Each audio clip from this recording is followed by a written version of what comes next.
आज अक्षय तृतीयाच्या निमित्तानं सगळ्या देशवासियांना पहिल्या मनपूर्वक शुभेच्छा देतो। आणि जो आता दहशतवादी हल्ला झाला त्या घटनेचा जाहीरपणानं निषेध करतो। आज आपण पत्रकार परिषद ठेवण्याचं मूळ कारण तुम्हाला प्रथम सांगतो। मराठा समाजाच्या ज्या नोंदी सापडल्या, प्रथम तर माननीय सन्माननीय न्यायमूर्ती संदीपजी शिंदे साहेब जी समिती गठीत केली होती त्यांचं तोंड भरून कौतुक करतो समाजाच्या वतीनं की त्यांनी तो अहवाल दिलाय। आता तो सरकार स्वीकारणार सुद्धा, त्यात काही दुमत असायचं काही कारण नाही। प्रथम त्यांचं कौतुक आणि त्यानंतर सरकारचं सुद्धा की मनापासून खूप खूप तुमचंही कौतुक। पण जे आरक्षणाचा लढा हा 29 ऑगस्ट 2023 पासून सुरू आहे। जे आमच्या मूळ मागण्यात त्या मात्र आणखीनही पूर्ण झालेल्या नाहीये। 2 वर्षापासून सलग या समाजाचा संयम, स्वतःच्या लेकराचं भविष्य धोक्यात असताना, अस्तित्व धोक्यात आलेलं असताना या आरक्षणापायी नसल्यामुळं तरीही आम्ही 2 वर्ष होत आलेत आता 29 ऑगस्टला की संयमानं घेत आहे। आता 30 तारखेला जानेवारीच्या उपोषण मुख्यमंत्री फडणवीस साहेबांच्या प्रतिनिधीच्या माध्यमातून सोडलं गेलं। त्यावेळी सांगितलं होतं की आपण सगळे प्रतिनिधी बांधव त्याला साक्षीदार आहेत आणि मराठा समाजही राज्यातला 7 करोड मराठा समाज साक्षीला आहे। 4 दिवसात 4 मागण्या ह्या तातडीनं चार मागण्या ह्या तात्काळ त्याची अंमलबजावणी केली जाईल असं सांगितलं होतं। आणि राहिलेल्या 4 ते 5 मागण्यासाठी 2 ते 3 महिन्याचा वेळ देऊ असं सांगितलं होतं। परंतु पूर्ण 3 महिने आज झाले। 2 ते 3च म्हणले तरी आम्ही 2 महिने धरले नाही, 3 महिने पकडले। तर आज 30 एप्रिलला 3 महिने पूर्ण झालेत, कुठल्याही मागणीच्या बद्दलची अंमलबजावणी आतापर्यंत झालेली नाही। ना तात्काळ करतो म्हणले त्याची पण नाही, आणि त्याच्यानंतरच्या राहिलेल्या 4-5 मागण्या 3 महिन्यात करू म्हणलं होते त्याची पण नाही। म्हणून आता शेवटी काय असतं, एक समाजाचं भविष्य मला बघायला लागतं, समाजाच्या लेकराच्या अडीअडचणी बघावं लागतात। संयम तरी आम्ही किती दिवस धरायचा, म्हणून आता शेवटी आम्ही या विषयात आलोय की आता आपण प्रचंड मोठा उठाव केला पाहिजे आणि आता तो आम्ही करणार आहे। 29 ऑगस्ट 2025 ला 2 वर्षे पूर्ण व्हायला लागलेत या आंदोलनाला, तरी सरकार आणखीनही दखल घेत नाहीये, कोणतीही अंमलबजावणी करत नाहीये। म्हणून आम्ही असा निर्णय घेतलाय की ही हल्ला आहे आता लगेच घ्यायचा होता, परंतु हा प्रचंड भ्याड हल्ला झाला, त्यामुळं देशाच्या धर्माचं सुद्धा आपण हित बघितलं पाहिजे। म्हणून आता आम्ही त्याच्यामध्ये असा एक थोडासा निर्णय केलाय की 29 ऑगस्ट 2025 ला मुंबईत आम्ही जाणार। 29 ऑगस्टला मुंबईत आम्ही जाणार। चलो मुंबईचा नारा आजपासून आम्ही आता समाजानं दिला।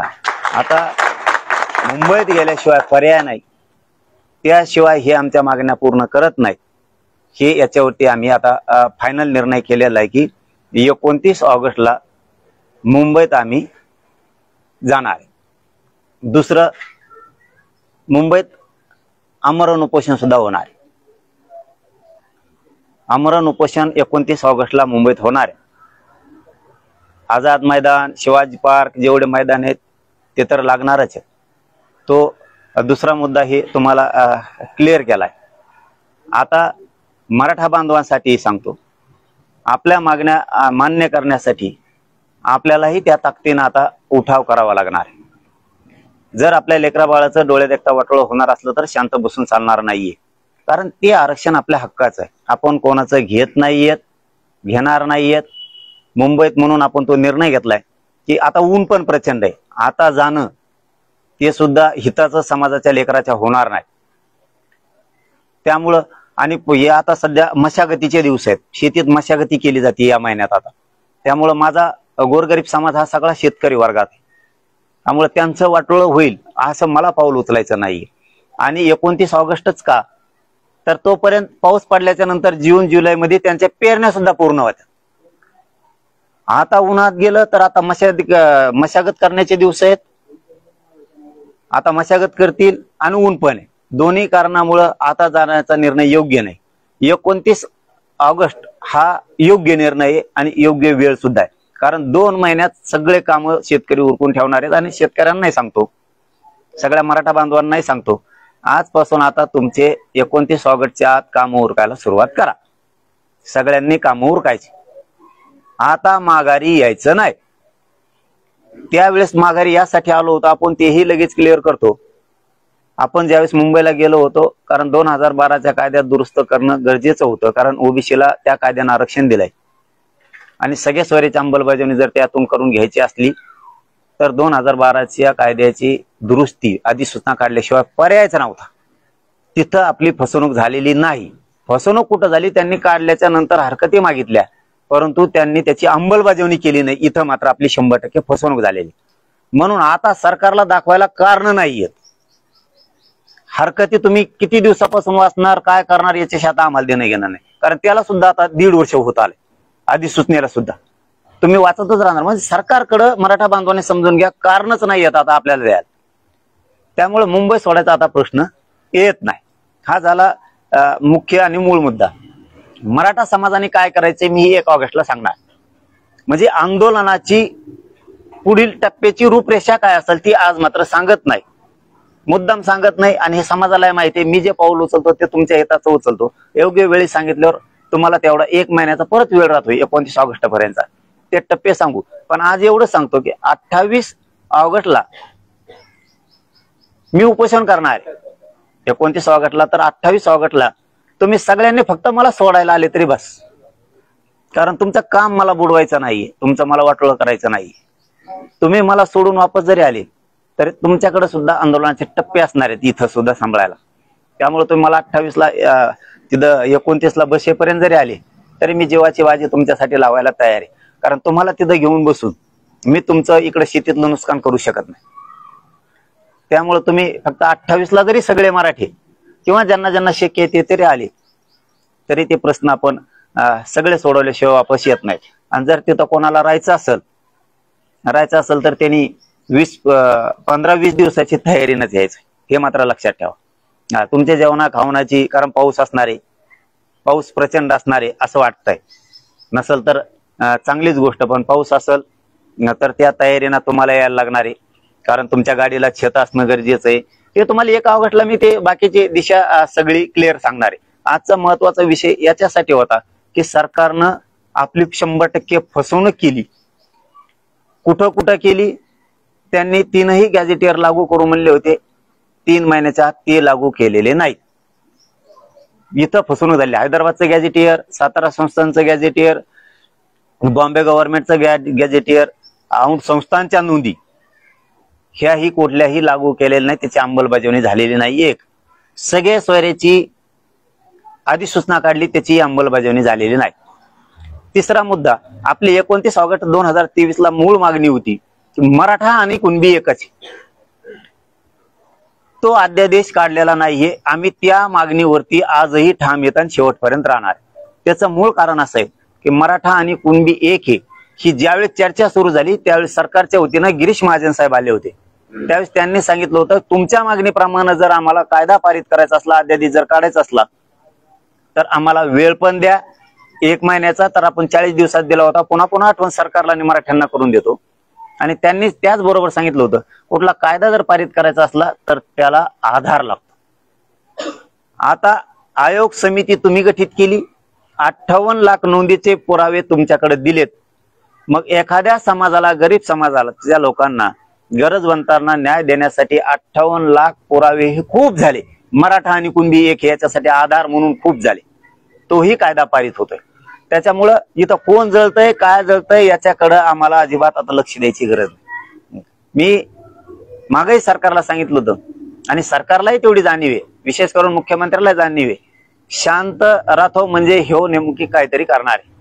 कारण मी समाजासाठी संयमानं शांत राहून काम करतो. कारण मला समाजाचं हित जोपासणं ही माझ्यासाठी सगळ्यात मोठी जबाबदारी आहे. समाजाच्या लेकराचं कुठं वाटोळं नाही झालं पाहिजे, त्याचं कल्याण झालं पाहिजे. त्याच्या कल्याणासाठी मी रात्रंदिवस काम करतोय. म्हणून आता 2 वर्ष आम्ही संयम धरला. तुम्ही केसेस मागे घेऊ म्हणले होते 2-3 दिवसाच्या आत, त्याला सुद्धा 1 वर्ष उलटून गेलं. एकही केस आंतरवाली राज्यातली मागे घेतलेली नाहीये. आम्ही ज्या तुमच्याकडे मागण्या केल्या होत्या त्या तुमच्या पाठ झाल्या, त्याच्यावर तुमची पीएचडी झाली सरकारची. काय मागण्या 8-9 केल्यात त्यातली एकही तुम्ही आतापर्यंत त्याची अंमलबजावणी केलेली नाही. सरकारचं कौतुक नाही एवढ्यासाठी केलं की शिंदे समितीनं त्यांचे काम केलं, त्यांच्याकडून तुम्ही काम करून घेतलं. आमच्या नोंदी नव्हत्या म्हणलात, महाराष्ट्रात नाहीच येत, त्या मिळाल्या, त्याच्यामुळे तुमचं कौतुक केलेलं आहे. कारण काम केल्यावर आम्ही कौतुक सुद्धा करतो. याच्याबरोबर तुम्हाला 5वा माझा असा मुद्दा सांगायचा आहे की ज्या नोंदी सापडल्यात ना 58 लाख बांधवांनो, त्या नोंदी सापडल्यात, फक्त अधिकारी सर्टिफिकेट देत नाहीत. काही जातीवादानं बरबटलेले, विचारानं बरबटलेले काही अधिकारी आहेत, काही ओबीसीचे असो, मराठ्याचे असो किंवा कोणाचे असो, इतक्या ताकदीनं प्रमाणपत्र देत आहेत की ते कसलाच त्याच्या जातीवाद आणत नाही. त्यांना वाटतं गोरगरीब मराठ्यांच्या लेकराचं कल्याण होतंय ना, त्यांचे नोंद सापडले त्यांना प्रमाणपत्र द्या. नोंदी सापडल्यात, प्रमाणपत्र दिले जात नाहीत, त्याची व्हॅलिडिटी मुद्दाम दिली जात नाही. एक उदाहरण सांगायचं ठरलं तर काल बीडला लॉला ऍडमिशन घेतलेलं एक पोरगा आहे, त्याची व्हॅलिडिटी लवकर केली नाही म्हणून त्याचं ऍडमिशन कॅन्सल झालं. हे मुख्यमंत्री देवेंद्र फडणवीसांनी लक्षात घेतलं पाहिजे. आमचे किती छोटे छोटे प्रॉब्लेम आहेत पण आमचे किती मुळावरती उठतेत. तुमच्यासाठी ते छोटे आहेत पण आमच्यासाठी ते आयुष्य आहे. त्या पोराला त्या कॉलेजनं आता हाकलून दिलं आणि त्याला हाकलून दिल्यावर 5व्या-6व्या दिवशीच व्हॅलिडिटी झाली त्याची. याचा अर्थ कुठंतरी कॉलेजनं आणि व्हॅलिडिटी देणाऱ्या अधिकाऱ्याचं संगनमत तर नाही. मराठ्यांचे पोरं कसे हुकले पाहिजे त्याच्यावर बारीक लक्ष ठेवा. नोकरीतून हुकले पाहिजेत, ऍडमिशन मधून हुकले पाहिजेत. म्हणजे तुम्ही काही षड्यंत्रात रचलं नाही. म्हणून माझी आता सरळ मी शेवटाकडे येतो की सरळ मागणी आहे सरकारकडे, मुख्यमंत्री देवेंद्र फडणवीस साहेबांकडे माझी. ज्या नोंदी सापडल्यात 58 लाख, त्या नोंदी ग्रामपंचायतला चिटका. लोकांना माहित होऊ द्या की नोंदी सापडल्यात आमच्या कोणाच्या. काही लोकांना नोंदी सापडलेल्या पण माहित नाहीये. गावात दौंडी द्या की अमक्या अमक्या तारखेला ग्रामपंचायतला नोंदी चिटकेल्या जाणार आहेत. दुसरं काम करा की ज्यांच्या नोंदी सापडल्यात त्यांना तातडीनं प्रमाणपत्र लगेच द्यायला सुरुवात करा. असे मुख्यमंत्री देवेंद्र फडणवीस साहेबांनी आदेश लगेच काढा. ज्यांचे काही जागेवर कुई, काही जागेवर कुणबी, काही जागेवर शेती पुरावे सापडलेत ना, ते देवस्थानाकडे सापडू द्या, ते भूमी अभिलेख मध्ये सापडू द्या, ते 33-34 ला सापडू द्या, त्या ग्रामपंचायतला सापडू द्या, त्या पोलीस पाटलाकडे सापडू द्या, ते तुम्हाला कारागृहात सापडू द्या, ते तुम्हाला भाटांकडे सापडू द्या, ते पुरावे तुम्हाला एखाद्या देवस्थानाकडे सापडू द्या, एखाद्याच्या आजोबा पंजोबाच्या पेटीत पूर्वच्या राष्ट्राला सापडू द्या, काही पुरावा सापडू द्या. जनावर देवाण घेवाणीच्या दाखल्यावरती एखाद्या वेळेस केलेले आहेत, तुम्हाला कुठेही सापडू द्या ना. तुम्हाला ताण काय त्याचा? काहींचे पत्रिकेवरती येतं, काहींचे जुने घरात दस्तऐवज आहेत. तुम्हाला प्रॉब्लेम काय आहेत नेमक्या अधिकाऱ्यांना? आमचे पुरावे सापडलेत ना, तातडीने इश्यू करा ना, लगेच ताबडतोब प्रमाणपत्र देऊन टाका ना. तुम्ही आमचा हक्क कसं काय नाकारता? तुम्ही आमचा हक्क नाकारण्याचा तुम्हाला कोणत्या अधिकाऱ्याला अधिकार दिलाय? आणि मुख्यमंत्री साहेबांकडे माझी स्पष्टपणानं मागणी आहे की जर असा कोणी हलगर्जीपणा केला, प्रमाणपत्र द्यायला, कुणबी प्रमाणपत्र द्यायला, व्हॅलिडिटी द्यायला, त्याला तात्काळ सस्पेंड करा, त्याला बडतर्फ करून टाका तात्काळ, त्याला सोडू नका. कारण एक जण जर धोरणात आला ना तर बाकी नीट काम करतील सगळे. आणि दुसरी मागणी याच्याच बरोबर, पहिली ही सांगितली की ज्या नोंदी सापडल्या त्याचे प्रमाणपत्र आणि व्हॅलिडिटी तात्काळ द्या, कारण आता ऍडमिशन आहे आणि भरत्या पण आहे. माझ्या पोरांचं वाटोळं व्हायला नाही पाहिजे. दुसरं, मराठा आणि कुणबी एक याचा अध्यादेश आता तातडीनं काढा. तुम्हाला आधार म्हणून जो पाहिजे होता 58 लाख नोंदी मिळाल्या. तिसरा मुद्दा आहे की सगळ्या स्वरांची अंमलबजावणी करा, कारण ती सगळ्या जाती धर्मासाठी, ती नुसती मराठ्यांसाठीच नाहीये, सगळ्या जाती धर्मांसाठी. गोरगरिबाचं हो ना कल्याण, तुमच्यासारख्या आकुड बुद्धीचे आम्ही नाहीये. गोरगरीब ओबीसीचं कल्याण झालं पाहिजे या मताचे आम्ही आहेत. आणि आम्ही जर जातीवादी असतो तर मला ज्यावेळेस सांगितलं होतं, तुम्ही साक्षीदार आहेत सगळे, की मला ज्यावेळेस सांगितलं होतं की मराठ्यांच्या मुलीला मोफत शिक्षा, मी त्यावेळेस विरोध केला होता की लेकीबाळीनं कोणाच्या काय केलं. सगळ्या जाती धर्माच्या मुलीला मोफत शिक्षण करा. जातीवादी असतो तर आंदोलन मी केलंय, मी म्हणलो असतं फक्त मराठ्यांच्याच मुलीला करा, यांना खूप आहे. मी तसं उचललं नाही. लेकी बाळीने काही केलं नाही. सगळ्या मुलींना मोफत शिक्षण करा. आणि सगळ्या जाती धर्माच्या मुली आज या आम्ही घेतलेल्या निर्णयामुळे त्यांचं सुद्धा कल्याण झालंय. हे सुद्धा भान विद्यार्थ्यांनी सगळ्या जाती धर्माच्या ठेवायला पाहिजे. त्याचं कारण पण लगेच सांगतो. का म्हणतोय मी हे? तुम्हाला आरक्षण आहे सगळ्या जाती धर्माच्या विद्यार्थ्यांना, विद्यार्थिनीला. शाळेत आमच्याकडे तुझ्या भावाने बघू नका, आमच्या मराठ्यांच्या विद्यार्थ्याकडे, विद्यार्थिनीकडे. तुमची मैत्रीण असन, तुमचा मित्र असन, आरक्षण असलेल्या मुलांनी आणि मुलींनी असं बघितलं पाहिजे की ही माझी मैत्रीण आहे, हा माझा मित्र आहे, याला पण मिळालं पाहिजे आमच्यासारखं आरक्षण. ह्या भूमिका ठेवा. तुम्ही नेत्याचं ऐकून जातीवाद शिक्षणात आणू नका. शिक्षणात त्या ठिकाणी जातीवाद आणू नका. तुम्ही विरोध दाखवू नका तिथं. हे काम करा. कारण आम्ही जातीवाद करत नाहीये. सरकारला माझी तिसरी मागणी आहे, चौथी मागणी आहे, केसेस सरसकट सगळ्या मागं घ्या. हे तुम्ही शब्द दिल्याला तुम्ही मागं फिरू नका. कारण ही सत्ता तुम्हाला मराठ्यांनी दिली, हे विसरू नका बरं का. तुम्हाला वाटत असेल की आम्ही असं करू, आम्ही तसं करू, ही सत्ता मराठ्यांनी दिली हे आयुष्यात विसरू नका. नसता हेच मराठी आनंद व्यक्त करू देणार नाही. तितका मोठा उठाव करणार आहे मी आता. कारण मी सरकारलाही चांगलं माहिती आहे, मी नुसतं बोलत नाही तर मी करतो सुद्धा. बोलतो तसं करत असतो. आणि ह्या जातीसाठी करायला मी मरायला सुद्धा भेट नाही, हे लक्षात ठेवा. आणि मुंबईला सुद्धा यासाठीच येतोय की फडणवीसांना जर हल्ले करायचे असले, मला मारून टाकायचं असेल, तर आता तुमच्या तिथं पटांगणाला इकडे तिकडे बी नाही. कारण जे आंदोलन मुंबईत सुरू होणार आहे 29 ऑगस्टला, आमरण उपोषण, ते अंतरवाली सुद्धा सुरू राहणार आहे. हे पण विशेष करून सांगतो. इथं सुद्धा सुरू राहणार आहे आणि ते मुंबईत सुद्धा सुरू राहणार आहे. हल्ला करायचा आहे, मला मारायचंय, काय करायचंय, आता दारातच देवेंद्र फडणवीस साहेब तुमच्या. कारण जे ऐकायला मिळतंय ना की तुम्हाला एक निष्ठावान खपत नाही, तुम्हाला मॅनेज न होणारा तुम्हाला जमत नाही, मॅनेज होणारा चालतो, फुटणारा पाहिजे, त्या अवलादीचं रक्त माझं नाहीये. आता दारात हे तुमच्या. तुम्हाला काय हल्ला करायचा आहे, का गोळ्या घालायच्या, का मारायचंय, ते आता मिस्ती दे 29 ऑगस्टला. आता जे करायचंय ते तुम्ही करा तिथं. पण एक याच्या बरोबर सांगतो, मुंबईत 28ला फक्त मला सोडायला पोरं येतील, 29ला ते आपण आपल्या शेतात पुन्हा कामाला आई बापाच्या मदतीला येतील. पण जर माझ्या एकाही पोराला धक्का लागला तिथं, नुसतं खर्चटलं बी, तरी महाराष्ट्रात तुमच्या सरकारमधला एक बी आमदार, खासदार आणि मंत्री, त्याला घराच्या बाहेर सुद्धा आम्ही निघून देणार. हे सुद्धा तुम्ही लक्षात ठेवा. एकाला जर खर्चटलं तर सरकारमधला मंत्री बी नाही राहत, मग आमदार बी नाही राहत आणि खासदार बी नाही राहत. माझ्या पोराला कुठेही खर्चातला कामा नाही. कारण ती मुंबई आमची सुद्धा आहे. त्या मुंबईत आमचा हक्क आहे. आम्ही तिथं येऊ शकतो, आम्ही तिथं येणार, आम्ही शांततेत आंदोलन करणार. कारण मी या समाजाला शांततेत आणि संयमानच मिळू दिले. म्हणून सांगतो की बाकीच्या जेवढ्या काय मागण्या आहेत, 5वी मागणी सांगितली की तुम्हाला केसेस सरसकट आता तातडीनं मागं घ्या. आणि तुम्हाला वेळ सुद्धा आहे. आता आम्हालाही वेळेची गरज होती आणि तुम्हाला सुद्धा वेळ आहे. 28 ऑगस्टच्या आत सगळ्याचे सगळे अंमलबजावणी झाल्या पाहिजे. 6वा मुद्दा की हैदराबादचं गॅझेटियर, सातारा संस्थांचा आणि बॉम्बे गव्हर्नमेंटचा आणि औंध संस्थांचे जेवढे पुरावे आहेत आणि राज्यातल्या देवस्थानाकडे जेवढे पुरावे आहेत, त्याचे सगळे लागू तातडीनं करा, तात्काळ. तुम्ही आता मजा बघायचं सोडून द्या.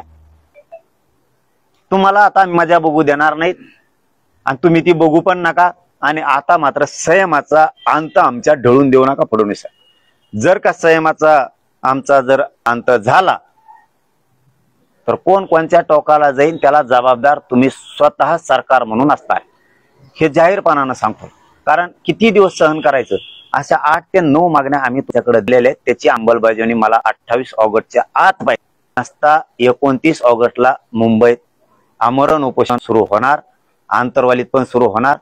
राज्यात काय आंदोलन केलं जाणार आहे हे मी 1 ऑगस्टला किती त्याचे टप्पे असणार आहेत, कसे असणार आहे ते सांगणार आहे. पुन्हा एकदा ज्यांना कोणाला मुंबईत मनानं राहायचंय, माझी इच्छा आहे एकानंही मुंबईत राहू नये. 29 ऑगस्टला फक्त मला आशीर्वाद देण्यापुरतं तुम्ही मुंबईत आलात. 28ला मला संध्याकाळी तिथं नेऊन जरी सोडलं आणि आशीर्वाद जरी दिला तरी तुमच्या लेकरा बाळाचं कल्याण करायला मी खंबीर आहे.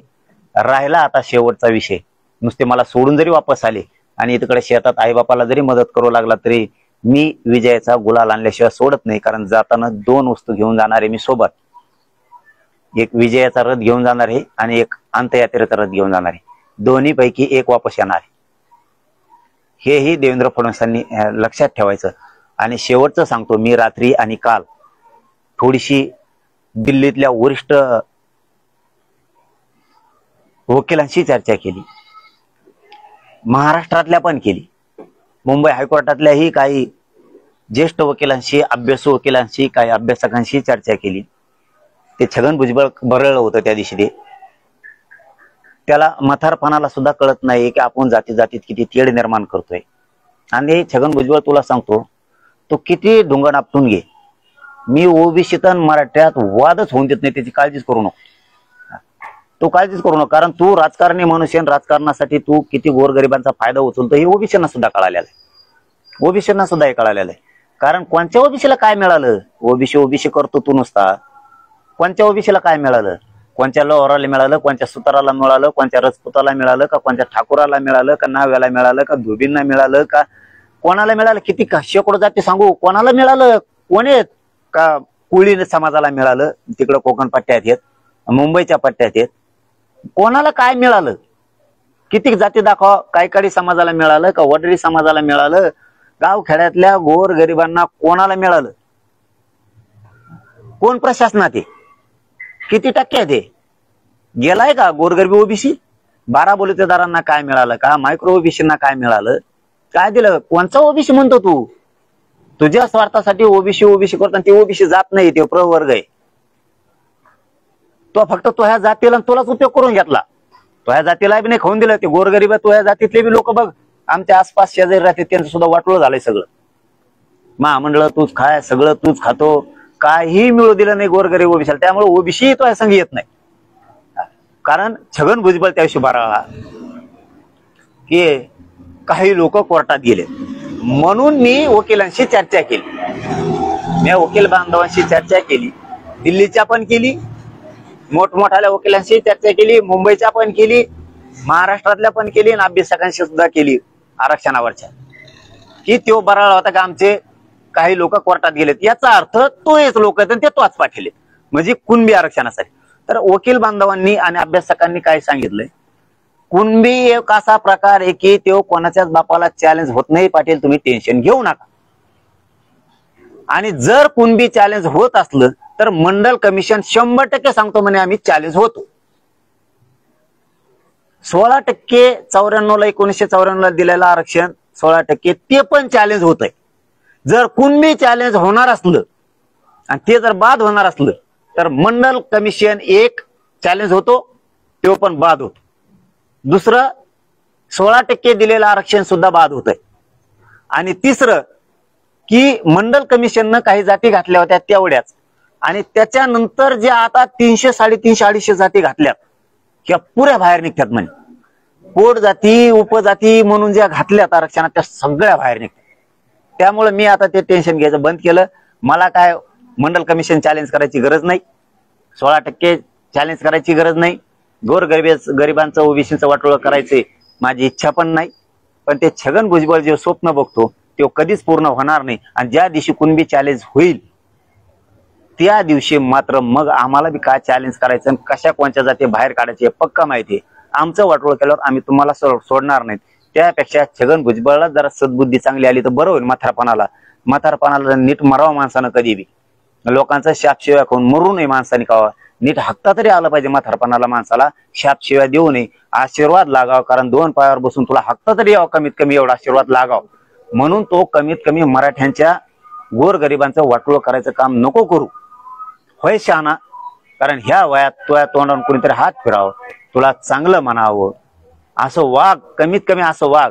या वयात तरी वाटोळं करून घेऊ नको. कारण ओबीसीनं तुला पुरवळ केलेलं आहे. तू राजकीय फायद्यासाठी ओबीसी करतो म्हणून. त्यामुळे ओबीसी तुला मोजत नाही, गिनीत नाही, येत पण नाही, येणार पण नाही. आणि ओबीसीचे मराठ्यांचे का वादही होणार नाहीत. आणि ओबीसीचं आरक्षण संपण्याचा विषयच नाही, कधी संपूच शकत नाही. कारण आमचं ते हक्काचं आहे. 150 वर्षापूर्वीच आमचं आरक्षण जर रद्द होणार असलं तर तुमचं तर मग बोगसच आहे सगळं. तुमचं ते एका दणक्यात होतंय रद्द. म्हणून छगन भुजबळ मला वाटतं कमीत कमी या वयात आपण लोकांचे आशीर्वाद घ्यावा, गोरगरीब मराठ्यांना वाटावं की छगन भुजबळ चांगलं काम करतो. छगन भुजबळ नुसता काड्याच करतो, तो सोडता बाकीच्या सगळ्यांना शत्रू समजितो, आकाशानं वागतो, तो सूडबुद्धीनं वागतो. हे लोकांना वाटलं नाही पाहिजे. किमान मला वाटतं तो आता तरी बदल करावा, किमान आता तरी तो बुद्धीत बदल करावा आणि सगळ्यांना सारखं धरावं. कारण तुम्ही किती टोळी एकत्र आली, म्हणजे शेवटचं सांगतो आता, तुम्ही किती टोळी एकत्र आली तरी आम्ही तुम्हाला पुरून उरतो हे तुम्हाला माहीत झालेलं आहे. आणि तुम्ही विरोध जरी केला तरीही आम्हाला आरक्षण मिळालं, आणि तुम्ही नाही केला तरी मिळणार आहे, केलं तरीही मिळणार आहे. त्यापेक्षा मला वाटतं पुढच्या काळात ओबीसी नेते म्हणून छाती बुडवून घेणाऱ्यांनी सगळ्या लेकरांना समान समजावं, गरीब मराठ्यांच्या लेकराला समजावं आणि तुमच्या लेकराला समजावून आरक्षणातला विरोध बंद करून टाकावं. कारण तुम्ही विरोध केला तरी आम्हाला मिळणार आहे आणि नाही केला तरी मिळणार आहे. मराठ्यात आणि ओबीसीत नाराजी पसरण्यापेक्षा हे गुन्ह्या गोविंदांनी गावात कसे नांदतील. आमच्याही लेकराला आरक्षण मिळालं पाहिजे या भूमिकेत तुमच्या नेत्यांनी यावं. त्यांना सद्बुद्धी होईल असं वाटतं. कारण सरकारनं तुम्हाला ओळखलेलं आहे आता की तुम्ही काय चीज आहेत. छगन भुजबळ आता पक्क ओळखलेलं आहे, हे किती लावालाव्या करणार आहे. त्यामुळे छगन भुजबळचं सरकार मनावर घेत नाही. या दिलेल्या अहवाल समितीनं सरकार 100% लागू करणार, त्याच्यात आम्हाला शंका असण्याचं काही कारण नाही. 100% करणार. कारण हे बोंबलले म्हणून ते थांबत नसतील. कारण जे कायदे आहेत, जे नियमात आहेत ते त्यांना करणं नसता पुऱ्या मराठ्यांच्या रोषाला सामोरं जावं लागणार. आणि आता शेवटचं, मराठ्यांच्या सगळ्या पक्षातल्या आमदार खासदार मंत्र्यांना, माजी आमदारांना, माजी खासदारांना माझं आव्हान आहे की छगन भुजबळ सरळ सरळ म्हणतोय आम्ही कोर्टात गेलो कुणबीसाठी. मायबाप मराठ्यांनो आणि सगळ्या पक्षातल्या आमदार खासदार मंत्र्यांना सांगतो, मराठा समाजाच्या लेकराचं वाटोळं होऊ देऊ नका. ताकदीनं समाजाच्या लेकराच्या आणि त्या आरक्षणाच्या पाठीमागे उभा राहा. मराठ्याचं आरक्षण रद्द होऊ देऊ नका. एकही प्रमाणपत्र रद्द होता कामा नये. कारण तुम्हाला सगळ्या पक्षातल्या खासदार आमदार मंत्र्यांना मोठं करण्यासाठी मराठ्यांनी ताकद लावलेली. तुम्हाला मराठ्यांनी तुमचा पक्ष आणि तुम्हाला मोठं केलं. आता समाजाचे लेकर मोठे करायचे, रक्त जाळून उपाशी तापाशी राहून ही आंदोलनात संघर्ष करून त्याग करून मराठा समाजाने हे आरक्षण मिळवलं. हे कोर्टात नेऊन छगन भुजबळ घालीन म्हणतोय, तो जाहीर मीडियात बोललाय. म्हणून माझं तुम्हाला सगळ्या पक्षातल्या मराठ्यांच्या आमदाराला खासदाराला मंत्र्यांना आव्हान आहे की हे आरक्षण जाऊ देऊ नका, मराठ्याच्या लेकराच्या बाजूने उभा राहा. नसता असं होईल, तुम्ही जर सरकारच्या बाजूने बोललात, नेत्याच्या बाजूने पक्षाच्या बाजूने बोललात तर उद्या मराठी हे म्हणणार आहे मतदान आम्ही केलं, तो हा पक्ष मोठा केला, तुला मोठं केलं. आज आमचे लेकर मोठे व्हायचे तर पक्षाकडून नेत्याकडून बोलतो का? चपला नेते लोक तुम्हाला लक्षात ठेवा. त्यामुळं जात सांभाळायचं शिका, जातीच्या विरोधात जाऊ नका. या जातीनं तुम्हाला मोठं केलंय. सगळ्यांनी ताकद लावून कुणबीचं आरक्षण आणि 10% आरक्षण रद्द होता कामा नये. आणि विशेष करून सांगतो मुख्यमंत्र्यांना, जे ईडब्ल्यूएस मधून पोरं गेलेत, जे एसीबीसीतून गेलेत, तुम्ही आरक्षण दिलंय ना एसीबीसीचं, त्यांना ऑप्शन द्यायलाच पाहिजे ना. तुम्ही असा खोडसाळपणा का करता फडणवीस साहेब? तुम्ही आता ते एमपीसीच्या पोरांना लिंकच ओपन नव्हती. मला तर वाटतं आणखी आहे की नाही करू.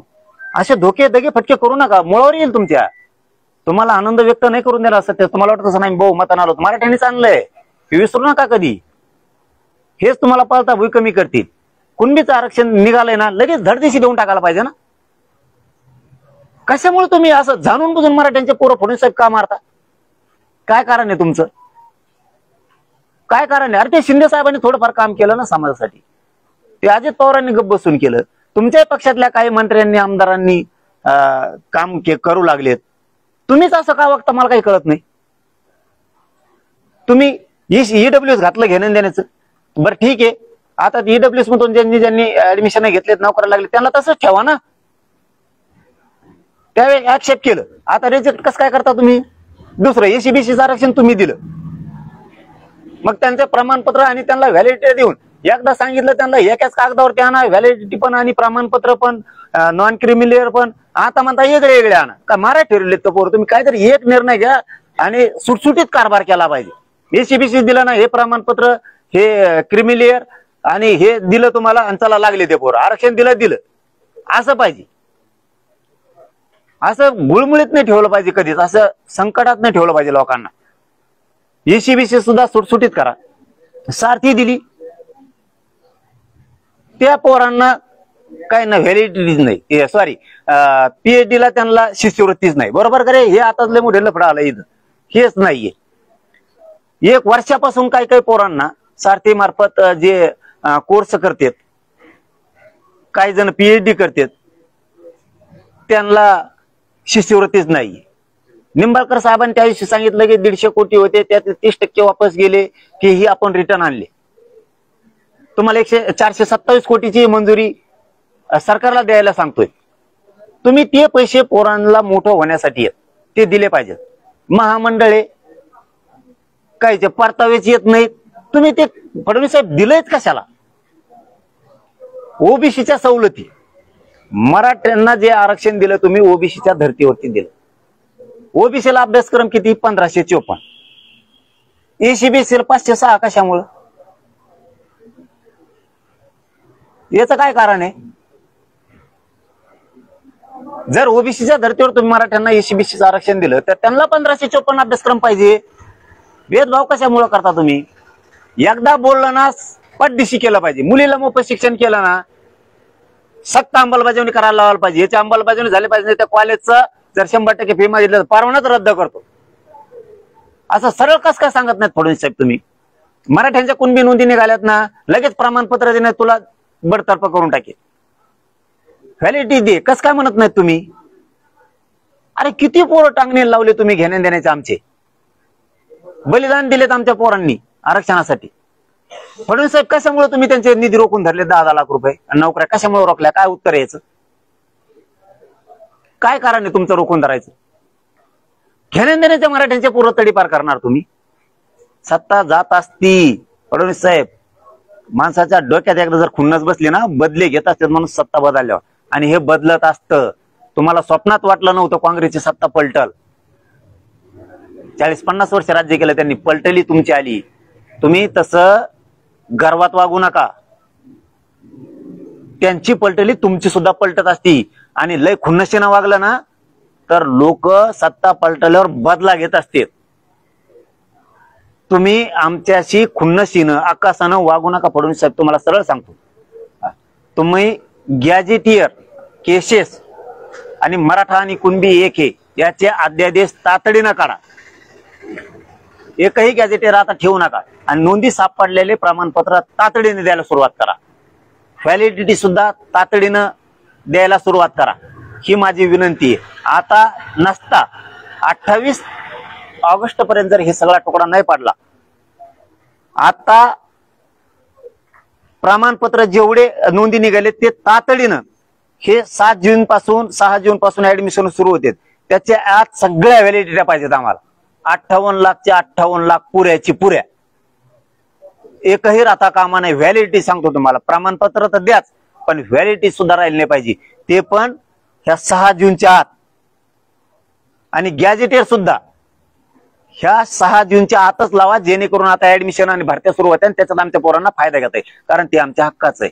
ते नाकारू नका. कुणाचा दबाव आहे म्हणून नाकारू नका. उदाहरणार्थ आमची जमीन सापडली 5 एकर, ती आम्हाला कस काय देणार नाही तुम्ही? तसे आमच्या कुणबी नोंदी सापडल्यात. कुणी विरोध जरी केला तरी पण आमचा हक्काचा आम्हाला द्या. ते रोखू नका. धन्यवाद.